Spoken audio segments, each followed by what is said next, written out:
अखियूं खयोंसी तोॾे ॾिठोसीं पेर भरियासीं तोॾे आयासीं।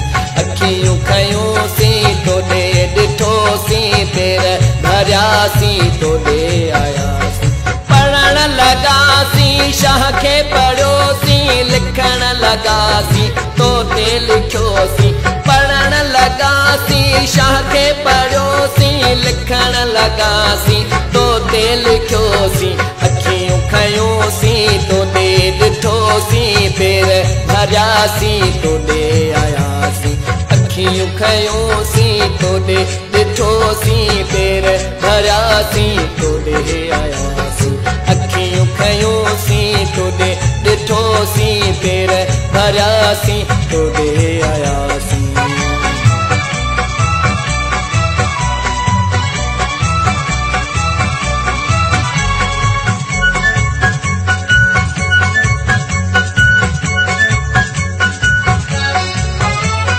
खिलण लॻे त तोसां खिलियासीं, रुअण लॻे त तोसां रुनासीं। वाइदा वचन सभु पूरा कयासीं, तुंहिंजे ई दर जा नौकर थियासीं। तुंहिंजे ई दर जा, तुंहिंजे ई दर जा, तुंहिंजे ई दर जा नौकर थियासीं।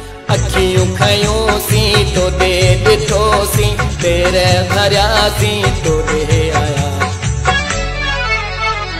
अखियूं खयोंसीं तोॾे ॾिठोसीं पेर भरियासीं तोॾे आयासीं। पढ़ण लॻासीं शाह खे पढ़ियोसीं लिखण लॻासीं तोते लिखियोसीं। पढ़ण लॻासीं शाह खे पढ़ियोसीं लिखण लॻासीं तोते लिखियोसीं।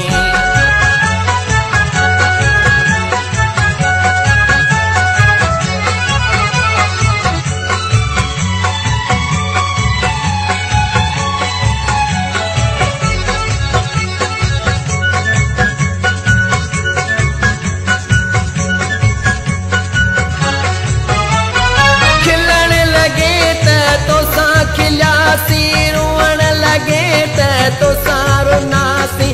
हथनि में हथ ॾेई गॾु थिए घुमियासीं। दुनिया वारनि खे कोन वणियासीं, दुनिया वारनि खे कोन वणियासीं, दुनिया वारनि खे कोन वणियासीं। अखियूं खयोंसीं तोॾे ॾिठोसीं पेर भरियासीं तोॾे आयासीं। अखियूं खयोंसीं तोॾे ॾिठोसीं पेर भरियासीं तोॾे आयासीं। पढ़ण लॻासीं शाह खे पढ़ियोसीं लिखण लॻासीं तोते लिखियोसीं। पढ़ण लॻासीं शाह खे पढ़ियोसीं लिखण लॻासीं तोते लिखियोसीं। अखियूं खयोंसीं तोॾे ॾिठोसीं पेर भरियासीं तोॾे आयासीं।